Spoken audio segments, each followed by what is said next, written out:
Bapa, Putra, dan Roh Kudus. Amin. Allah yang penuh kasih, kami mengucap syukur bahwa Putramu menderita bagi kami. Salib, wafat, dan dimakamkan, serta dibangkitkan. Karena hanya dengan demikianlah kami bisa memahami, bisa mengikuti, menyelami penderitaan kami sendiri. Sebagai jalan keselamatan, dan kami mampu untuk menyelami derita kami dalam perspektif cinta-Mu yang besar. Terpujilah nama-Mu kini dan sepanjang segala masa. Amin. Saudaraku terkasih dalam Kristus, dalam bacaan pertama dan Injil hari ini, kita diajak untuk merenungkan tentang misteri penderitaan. Ya, bahwa penderitaan itu, bahwa salib itu sesuatu yang harus terjadi. Sekali lagi harus terjadi supaya kita memahami lebih dalam akan dosa, akan kekuatan jahat, tetapi juga kuasa Allah yang melampaui segala sesuatu. Cinta Allah yang melampaui segala dosa.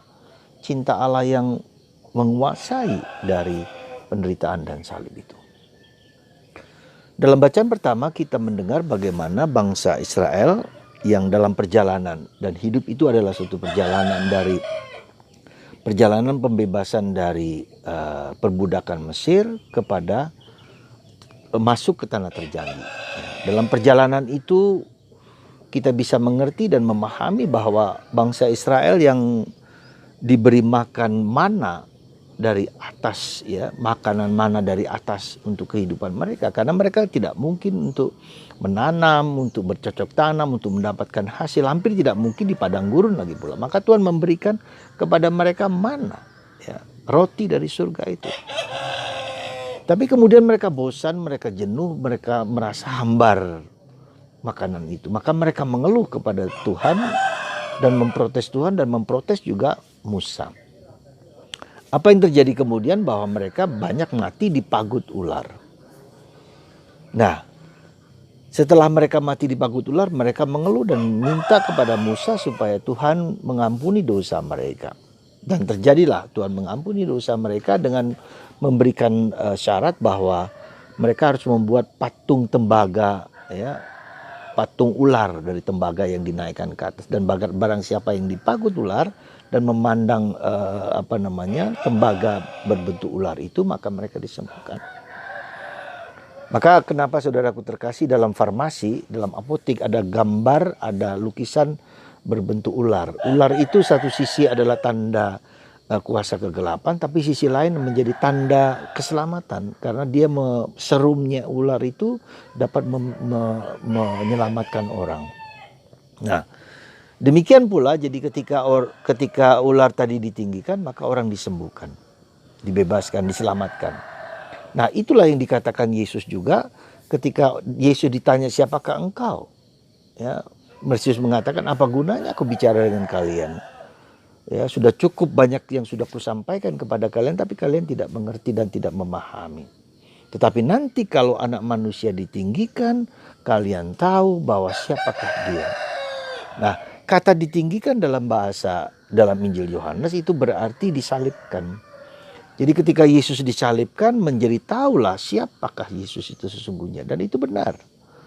Ketika Yesus disalibkan, seorang perwira Romawi, sekali lagi perwira Romawi, ya, mengatakan bahwa dia sungguh-sungguh anak Allah. Dia sungguh-sungguh Allah. Jadi perwira Romawi itu mengakui bahwa Yesus sungguh-sungguh adalah Allah. Dan juga seorang yang penjahat yang di sebelah kanan yang mengatakan kepada Yesus, last minute loh dalam hidupnya, last minute loh. Dia mengatakan, Tuhan bila engkau ke surga, ingatlah akan aku.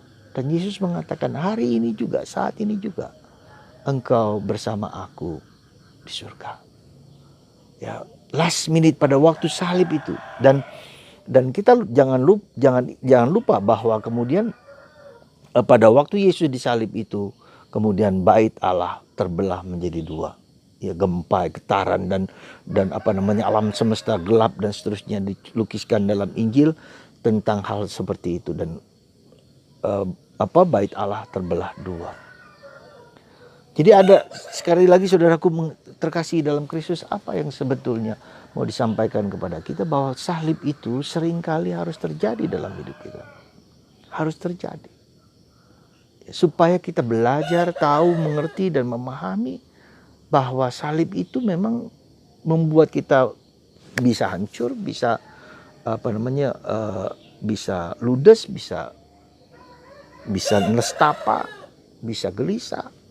Tapi juga bisa menjadi rahmat yang berlimpah-limpah. Kita bisa ingat Perang Dunia Pertama dan Kedua memang harus terjadi mungkin.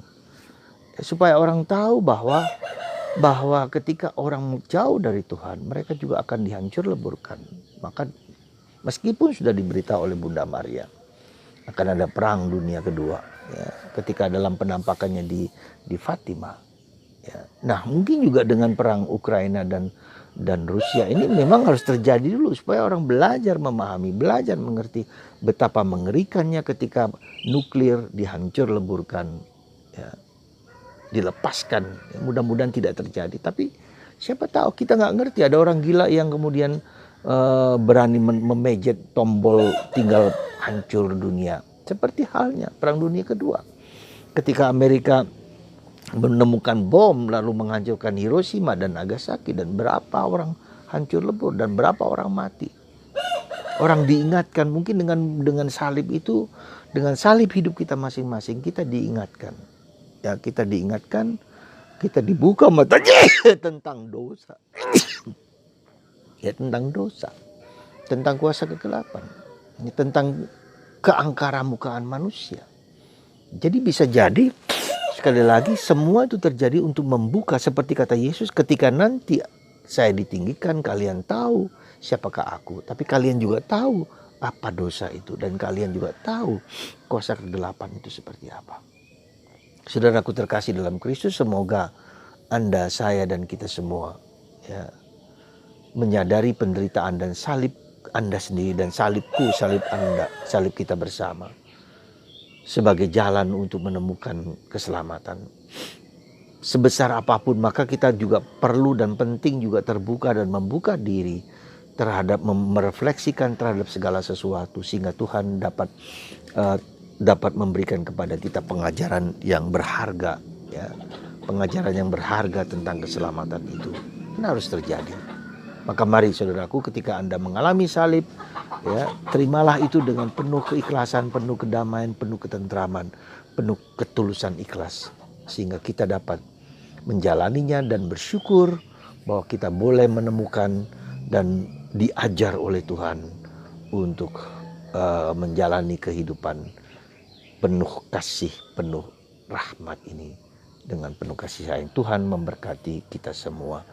Dan Tuhan mengagungkan kekuatan keabadian kepada kita berkat salibnya bagi kita semua, dalam nama Bapa dan Putra dan Roh Kudus. Amin.